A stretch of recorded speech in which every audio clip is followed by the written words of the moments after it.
Welcome to Casey Cares. We're the voice of Kansas City nonprofits, and we share the stories of local nonprofits and the individuals who drive them.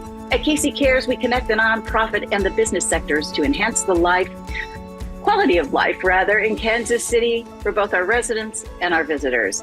This Casey Cares segment is brought to you by the Ewing Marion Kaufman Foundation, www.kaufman.org. I'm Ruth Baum-Digges. A lot of nonprofits start the same way. Someone sees a need in their community and decides they're not going to look the other way. It takes a lot of work and a lot of heart to turn concern into action.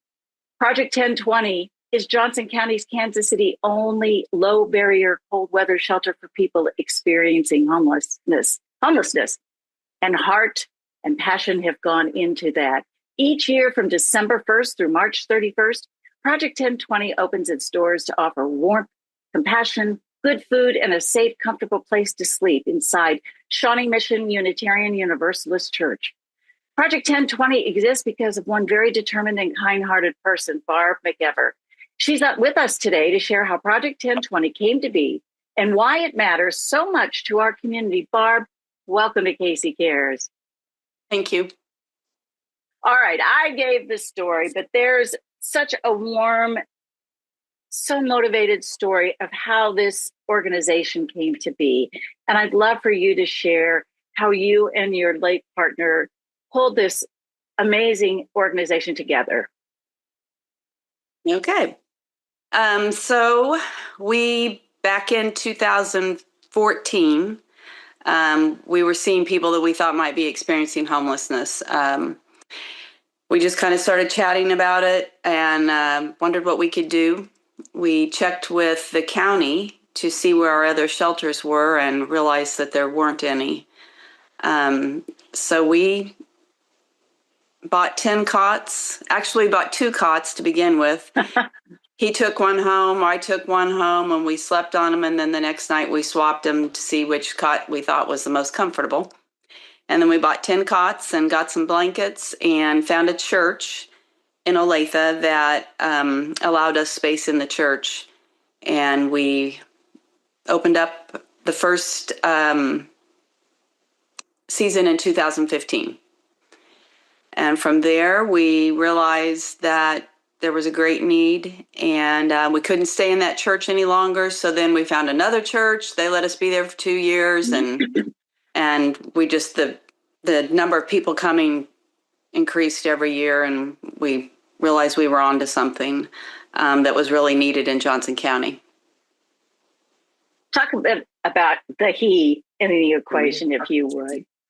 So his name is Dean Askland, and he was a man that I met at the gym that I went to at the time, and we just became friends. We were friends for 20 years or 20 plus years. And actually at the time we started kind of wandering around in Olathe, meeting people, he was 79 years old, and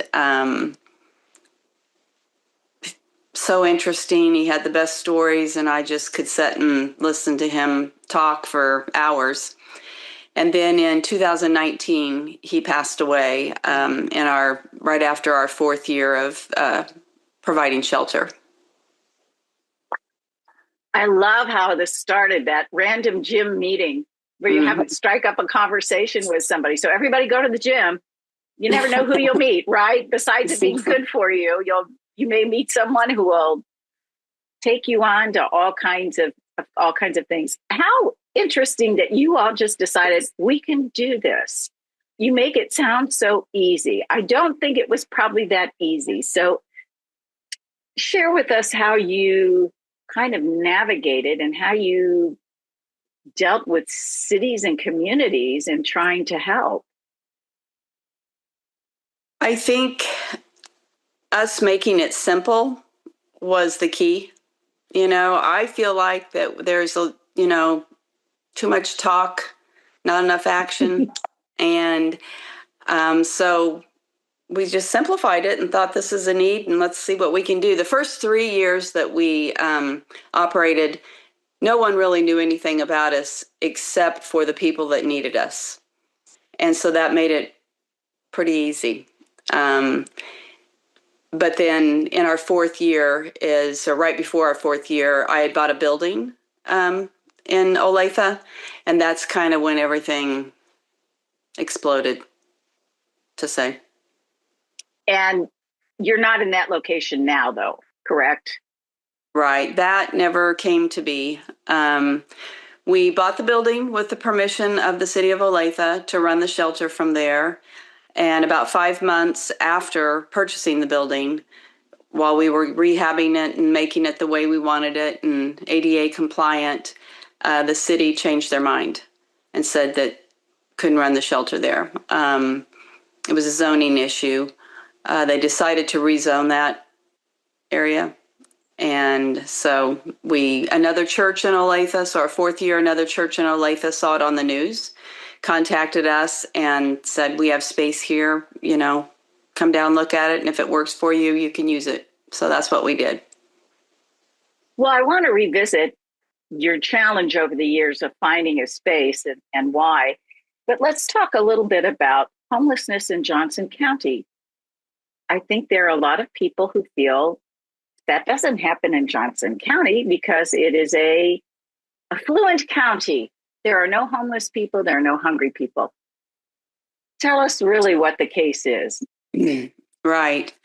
I do think that's what a lot of people believe. And I think there are a lot of people that prefer to turn their head and maybe it doesn't exist. Well, I'll just tell you, so far this year, which we've only been open what is today, the 23rd? We've been open 22 nights. And we have provided over 1,400 bed nights so far, only in 22 nights. So we see, like last year, we saw over 350 different people in that 4-month period. People are out there. Explain and it's increasing. Night. It's increasing every year. It's a real issue, and it happens. I think so many people think I can get a handle on it, and then before they know it,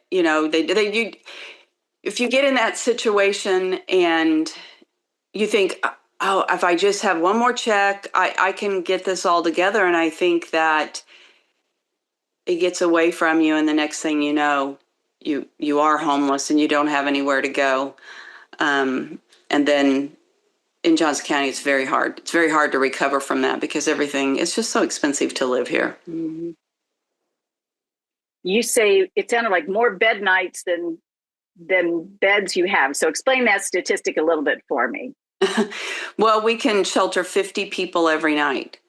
So okay. That's where that comes from. Gotcha. So.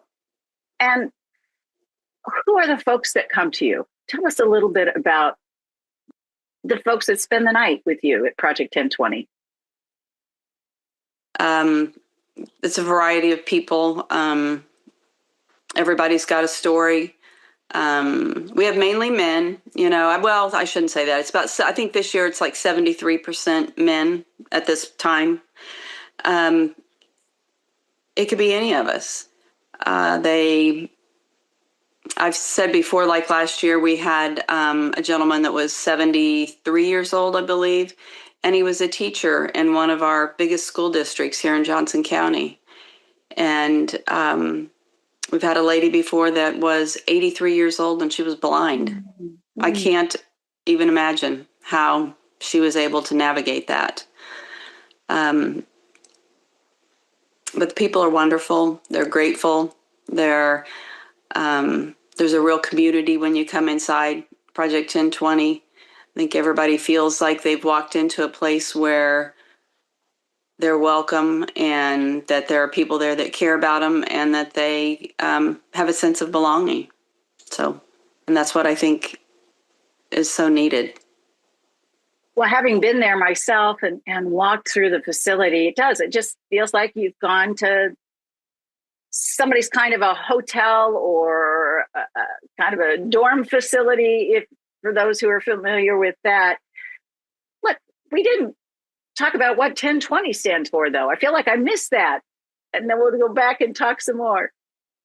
When Dean and I were trying to figure out what to name the shelter, he came up with 1020 because in the beginning, we thought we could shelter 10 people when it was forecast to be 20 degrees or colder.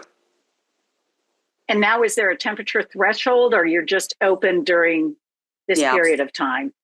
Our 4th year of the sheltering, we went to every night, which is so much easier than watching the weather. And and that just seems like when I think about it now, I think that just seems like such a crazy idea, because the weather can change, right?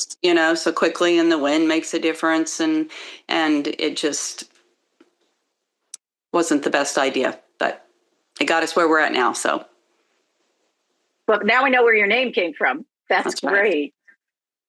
So let's talk about what happens when someone walks in the door at your facility.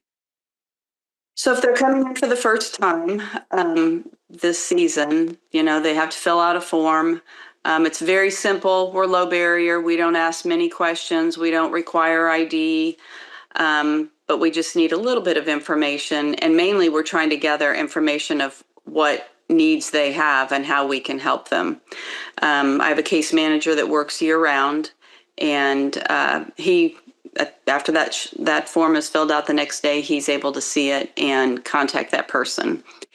But you come in, you fill out your form, and we find a place to store your things, take you to where you'll be sleeping. And we have foot lockers at the end of each cot, and they can lock their belongings up in there. And then we head to the dining room. We've got 2 dining rooms, and they have dinner. We have volunteers that bring in dinner every night for about 70 plus people. We have a lot of people that come for dinner only. Or we have people that have cars and they're sleeping in their cars, but they utilize the facility for dinner and showers, come in and watch TV, hang out, and put puzzles together. Yes, you have a puzzle wall. We do. Which we'll share with our audience. It's really fun to see that. Okay. Very fun. And you also have something I thought was pretty special. If there's someone who comes with an animal, a pet, usually I would guess a dog, how do you handle that? Kind of like we did when we started the shelter. It's real simple. As long as the animals can get along with each other and are people friendly, we don't have any problems. And we usually have 3 or 4 dogs. We've had a cat. We've had a mouse. Yeah. Or we've had cats, I should say. But yeah, the dogs just make themselves at home and usually sleep with their owner, and it's wonderful. I think I told you before, it's just, can I tell a funny story? Absolutely. Okay. There was someone that had been at the shelter a couple of years, and he had a dog named Dude that everybody loved. And so Dude would run in the door and just go to all of his favorite people and run around. And he knew right where to go, where his food was. And one night I opened the door and Dude ran in, and his owner never came, for hours. And I'm asking, where's Albert? And they said, I don't know. At the bus stop, Dude just got on the van and came to the shelter, and he was there. And I just thought it was, it was just funny. It was neat. Which to me, that kind of says something about how things run at the shelter. Well, and how intuitive dogs are. They knew that was a safe, warm place to go. Did Albert ever show up later? He did. Oh, okay. Good. And probably wondered how his dog got there. So you also have like a shop at the facility where folks can go and get all kinds of things. Can you talk about that component? We have a supply room, and we call it Nordstrom, but We just have toiletries and clothes and shoes, and we keep all the bedding in there, but we have anything that somebody needs. And if we don't have it, we figure out a way to get it. So, but it's pretty neat, and it's all donation. The majority of the things there are people that have donated to us. So it's pretty neat. We got a shipment the other day of 5 boxes, big boxes of new jeans, which I think is, Wow. yeah. And your residents can take these with them when they leave. Oh, Is yeah. that right? Yeah. Yeah. Now, the folks that you're seeing, do you have mostly repeaters? Do you have new? Give us the mix on any given night of how it fills up. It varies every season, but I mean, we do have people that will be there from the first day to the last day.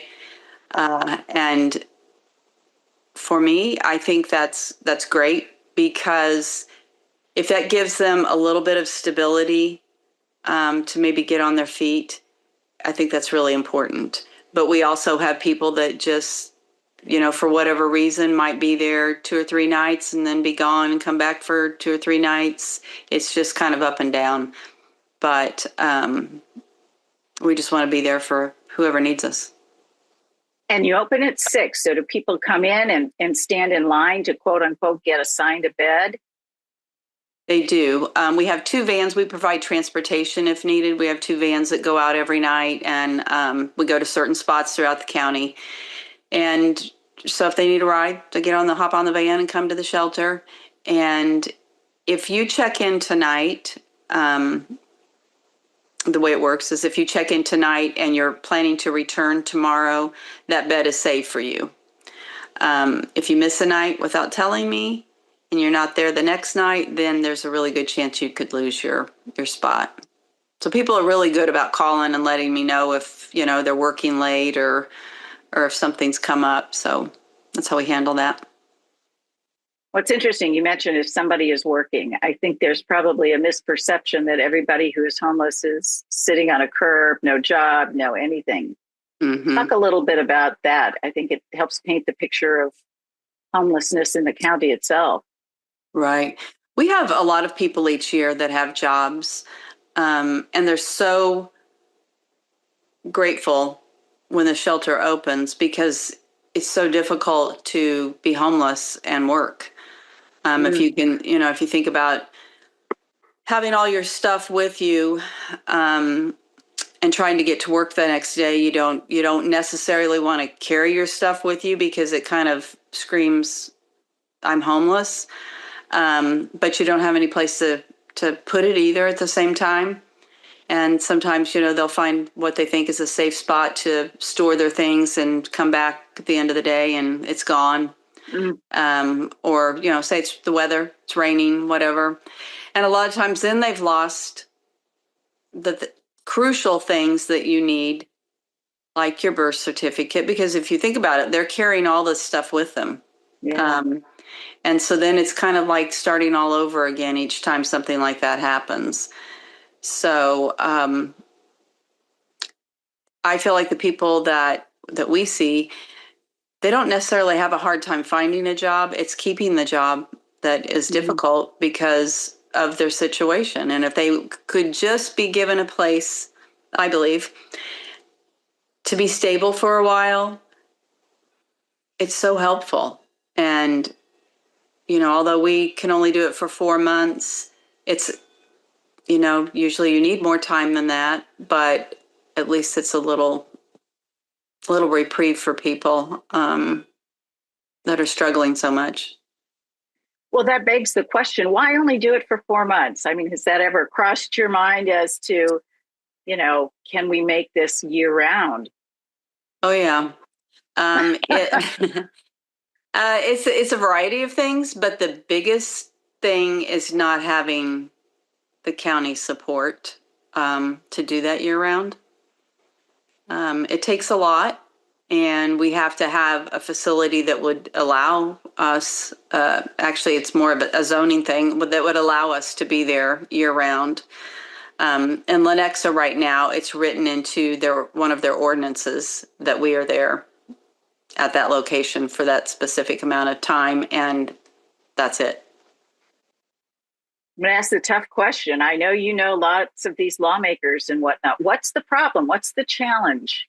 Why not? If there's such a need out there and you're full every night. Mm-hmm. I mean, I imagine homelessness doesn't go away because it's April 15th or July when it's really hot, for example. Right. So why is there not a willingness, do you think? I think it's that I think people always say, "Oh yeah, we really want a shelter, but we don't want it anywhere near us." And finding the location that the zoning would allow is really, really difficult. I know years ago when I was searching, I'm always looking for property that would work, and I'm always told no.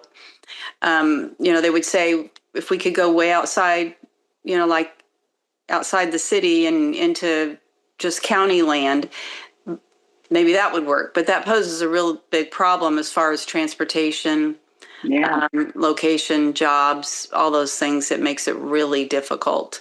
And I haven't found any land or any place outside of the city anyway. So, but it's, what do they say? Location. Well, maybe someone listening will say, hey, this is something I'm interested in, and I hope and wish that for you. By the way, why don't you give us your website? Because I know it's a great website. There was all kinds of information there. It's project1020.org. And I know you use a lot of volunteers. So tell us how your volunteer program works. What do you need people to do? How can they help? I need people to sign up and volunteer. If you go to the website, you can, there's a sign up genius. You can click on there. We've got several different shifts and opportunities to volunteer on there. We need people to volunteer to provide dinner. And we need staffing at the shelter every night. And there's different shifts, but the staffing goes from 6 p.m. to 8 a.m. every night. And who are the volunteers that show up? I mean, it's not necessarily a light load, for someone to commit to that. So talk a little bit about your volunteers. They're wonderful. A lot of them have been there coming for years. And I think everybody looks forward to it. In October, everybody's saying, when's the sign up genius going up, so we can sign up. But they're people that somehow have heard about us and just love coming in and helping and spending time with people, talking to them. And I'm surprised so many volunteers stay contacted to people throughout after the shelter closes and continue to help if they can. And I just think that says a lot for the people that we've connected with. So, is the church involved with anything that you're doing, or are they I shouldn't say just, they are the quote unquote homeless hotel? They are wonderful. There are a lot of people in with it that belong to that church that volunteer at the shelter. There's a group of women that are constantly coming down and asking, can we cook something? Can we cook something? So they provide dinners, or they just bring down surprises for everybody. But they've gone above and beyond, as far as I'm concerned, in helping us and being an active part in allowing us to be there. Donations. What do you need, and how do people get it to you? We need everything. Right now, we're really low on underwear for men and women, both. But we have donation days, Wednesdays and Sundays from noon to 2. You can come to the shelter and drop off your donations. Anything that you use at home, besides appliances, that's the kind of stuff that we need. We need cold medicine. We need Tylenol. Or Advil or whatever. We need all types of winter clothing. We ask that it be gently used or new. coats, boots of all sizes, shoes, sturdy shoes for being outside. But that's the kind of stuff that we need. Now, do you have children at the shelter? Can they come, or is just an adult shelter at this point? You need to be 18 or older. When you get to that 50 number at night and there's still people in line, how do you help them? Usually what I do, or always what I do, is I check to see if there's any other shelter. And if we're full, so's everybody else. I mean, that's just the way that it is. And there aren't any shelters in Johnson County. So then we're forced to check in Kansas City, Missouri. And like I said, 99.9% of the time they're full. The other thing is, say someone has a job here, and say there's a bed available in Kansas City, Missouri. There isn't it, and they don't have a car, so we take them to Kansas City, Missouri, but they need to get back here tomorrow for their job. There's no way they can make it to an 8:00 job because of the bus system.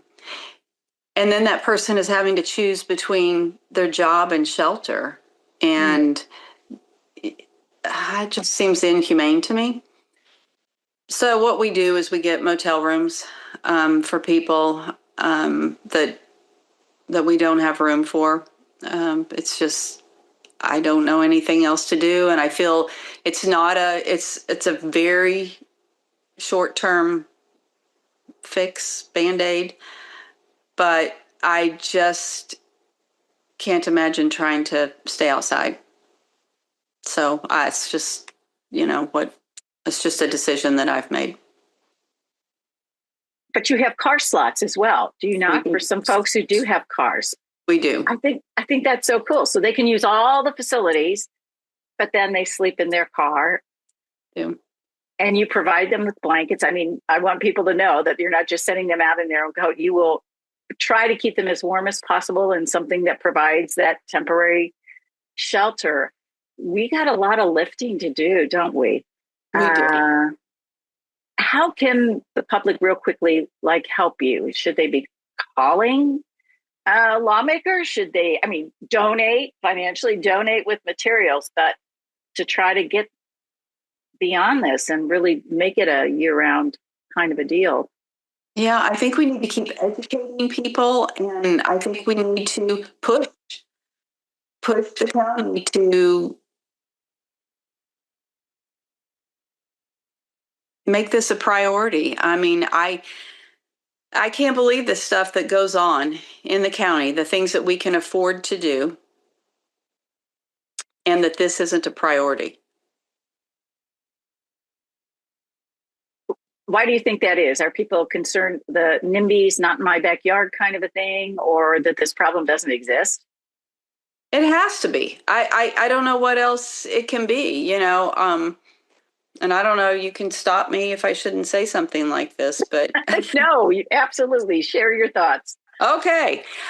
I'm an animal lover, and you probably hear my dog barking in the background. I tried to put her someplace quiet, but, we're putting in I believe it's a $19 million animal shelter in Olathe, which I think is wonderful. I really, really do. But I feel like, what about the human beings that are in this county that don't have anywhere to go? I can't even I don't even understand it. Mm-hmm. Because